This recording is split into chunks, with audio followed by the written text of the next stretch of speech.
Assalamualaikum warahmatullahi wabarakatuh. Halo teman-teman semua, perkenalkan nama saya Tri Anggi Pradana, mahasiswa program studi S1 Manajemen FEB UGM.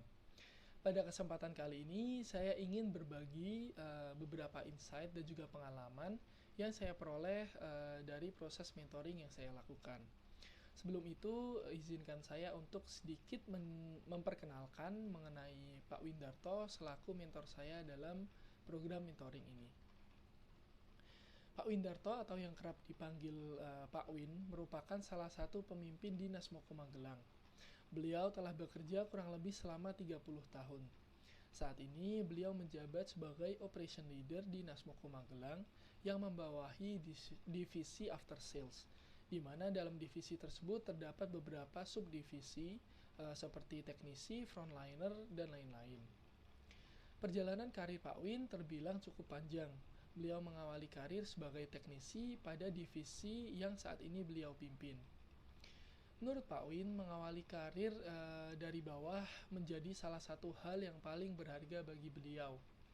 Karena dengan begitu beliau dapat memahami secara detail memahami secara detail setiap hal dalam divisi yang beliau pimpin, mulai dari hal-hal teknis hingga hal-hal non teknis. Hal tersebut juga membantu Pak Win untuk bisa menjadi pemimpin seperti saat ini. Selanjutnya beberapa insight atau pengalaman yang ingin saya bagikan kepada teman-teman semua setelah mengikuti proses mentoring bersama dengan Pak Windarto. Pertama yaitu terkait dengan time management dan juga skala prioritas. Menurut Pak Win, manajemen waktu yang baik dan juga penyusunan skala prioritas merupakan hal yang sangat penting bagi seorang pemimpin. Di mana dengan manajemen waktu yang baik serta adanya skala prioritas dalam menyusun agenda kegiatan, seorang pemimpin akan bisa lebih fokus terhadap hal-hal yang dilakukan atau dikerjakan, sehingga akan berdampak pada hasil yang diperoleh juga menjadi lebih maksimal atau lebih optimal. Kemudian yang kedua yang ditekankan oleh Pak Win yaitu terkait dengan kedisiplinan dan juga integritas.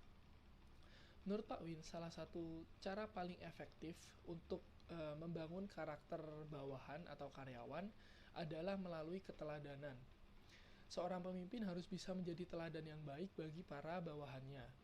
Teladan baik yang menurut Pak Win penting untuk bisa ditularkan dan kemudian diadopsi oleh para karyawan atau bawahannya, yaitu terkait dengan kedisiplinan dan juga integritas, di mana kedisiplinan dan integritas tersebut tercermin melalui sikap, perilaku dan juga tindakan yang diterapkan oleh seorang pemimpin di tempat kerja.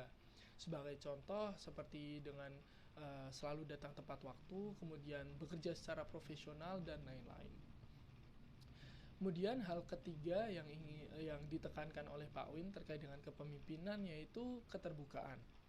Menurut Pak Win, keterbukaan erat hubungannya dengan loyalitas karyawan. Seorang pemimpin yang memiliki keterbukaan akan membuat para bawahannya tidak sungkan untuk menyampaikan kendala yang mereka hadapi dalam pekerjaan ataupun sekedar untuk memberikan kritik dan saran yang membangun bagi perusahaan.